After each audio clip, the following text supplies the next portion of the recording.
Docteur Weiss, vous avez entendu, tout comme moi, le reportage de Vincent. Et bon, je ne veux pas donner l'impression qu'on fait un bilan de la situation parce que ça fait 3 mois aujourd'hui et que tout ça est derrière nous. Non, c'est pas ça l'idée. C'est plus de prendre une photographie aujourd'hui.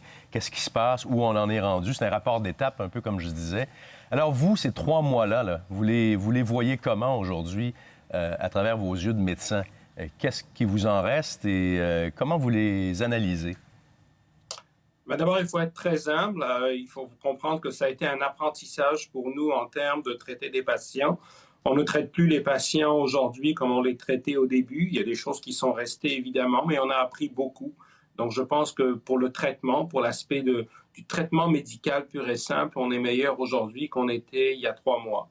Ça, c'est peut-être le point, je dirais, positif. Le deuxième point, c'est que sur mon aspect hospitalier, je pense qu'on a fait un travail extraordinaire.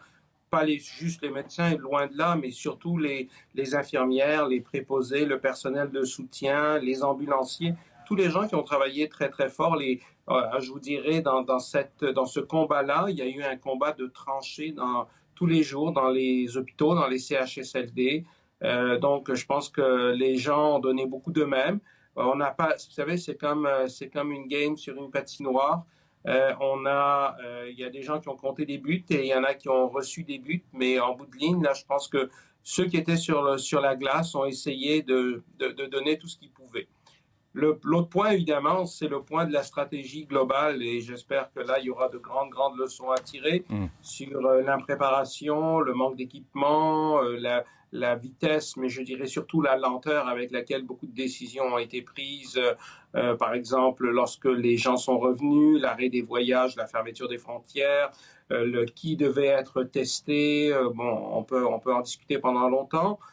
Donc, c'est plutôt, je vous dirais, cette réflexion-là qui devra être faite pour être préparé éventuellement pour une prochaine vague ou pour des choses futures semblables, des pandémies qui nous prendraient au bout du nez dans un avenir. Parce que c'est ça aussi qu'il faut retenir, c'est qu'on n'était pas prêt. Lorsqu'on entend dans le topo de Vincent, premier ministre Legault dire « Écoutez, on a des masques ou on a des équipements de protection, peut-être pour 5, 6 jours, 7 jours encore », ça donne froid dans le dos. Hein? On se dit, là, on est en train carrément de réagir, là, d'heure en heure à la situation. Donc, on n'avait pas de réserve, on n'était pas prêt.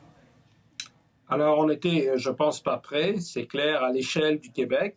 À l'échelle des hôpitaux, certains étaient beaucoup plus près que d'autres, mais il faut voir à l'échelle du Québec, ce qui est un peu, je vous dirais, dommage dans l'histoire, c'est qu'on a quand même eu le H1N1 en 2009, qui nous a donné une leçon et qui nous a donné un aspect de préparation. On a eu l'expérience du SRAS au Canada, pas au Québec, mais on a quand même eu, et je me rappelle très bien du SRAS, du travail à faire au Québec. Donc, on a eu, je vous dirais, des entraînements, on a eu des expériences réelles qui nous ont mis en garde contre ce genre de choses-là. Il y a des choses qu'on ne pouvait pas prévoir. Hein. Beaucoup de pays, tout le monde a été pris de court jusqu'à un certain point. Il y en a qui ont fait beaucoup mieux que d'autres parce qu'ils ont eu une stratégie, je vous dirais, qui a été beaucoup plus agressive sur certains aspects, beaucoup mieux coordonnée. On a essayé d'utiliser au Québec, au niveau du ministère de la Santé, une stratégie qu'on appelle top-down, mais qui a été, je pense, un échec sur beaucoup de points. La réalité, c'est que le top-down, l'aspect stratégique est important, mais l'aspect tactique doit être laissé avec beaucoup de latitude au niveau local. Donc, il y a un ensemble de facteurs qui ont fait qu'il va certainement falloir tirer des leçons.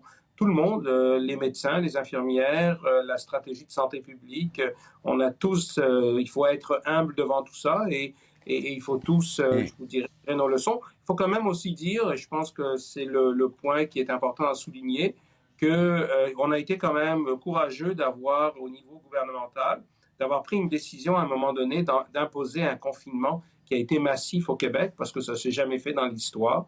Et c'était un peu une inconnue. Alors, ça a été quand même une décision importante et qui a été probablement salutaire. On n'a pas fait d'études au Québec, mais quand on voit l'impact du confinement dans d'autres pays, et si on fait des extrapolations au Québec, on le fera à un moment donné, on a certainement sauvé des vies à l'échelle globale. Et on a appris, c'est ça, on a appris à se protéger aussi, parce que lorsque vous voyez M. Arruda, Mme McCann et M. Legault, un par-dessus l'autre, très, très, très collés, on se dit, Dieu, qu'on a fait du chemin depuis ce temps-là, parce que des scènes comme ça, on ne peut plus voir ça aujourd'hui, on se distancie.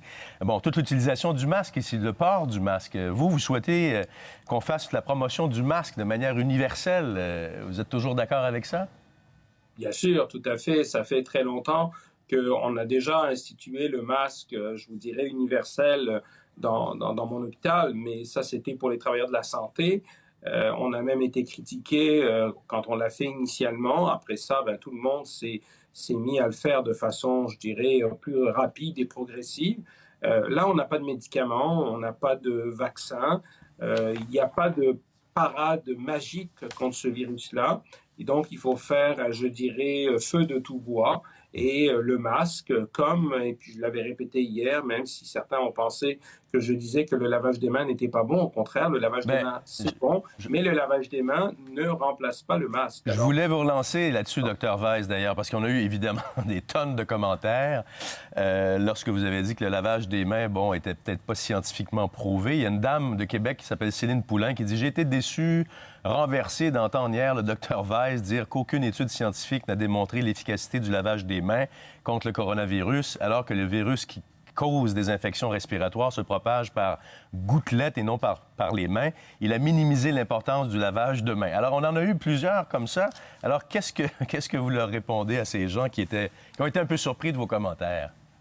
J'ai dit clairement hier, je ne veux surtout pas que les gens pensent que Karl Weiss dit il ne faut plus se laver les mains. Ça a été très clair dans mes commentaires. Donc, le lavage des mains, c'est une mesure de base qui continue à exister dans tous les principes de base de prévention des infections. On en a discuté à de multiples reprises et je vous ai dit, le lavage des mains, c'est la clé pour prévenir tout ce qui se transmet par des contacts directs ou indirects. C'est une mesure d'appoint pour la COVID-19, mais ce n'est pas la mesure qui va prévenir l'infection par des gouttelettes au niveau de l'arbre respiratoire.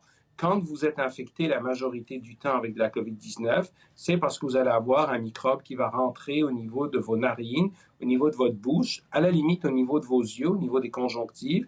Et la façon de prévenir ça la plus efficace, c'est de porter un masque de procédure ou même un masque artisanal. C'est une barrière physique devant votre nez, devant votre bouche, qui va l'empêcher.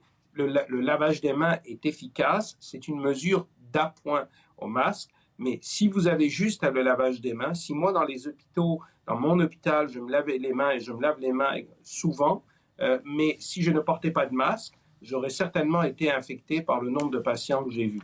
C'est clair. Bien. Écoutez, c'est beaucoup plus clair. Je vous remercie infiniment, Dr Weiss, d'avoir été avec nous. Je vous souhaite une bonne fin de semaine et on se revoit très bientôt. Au revoir. Au revoir.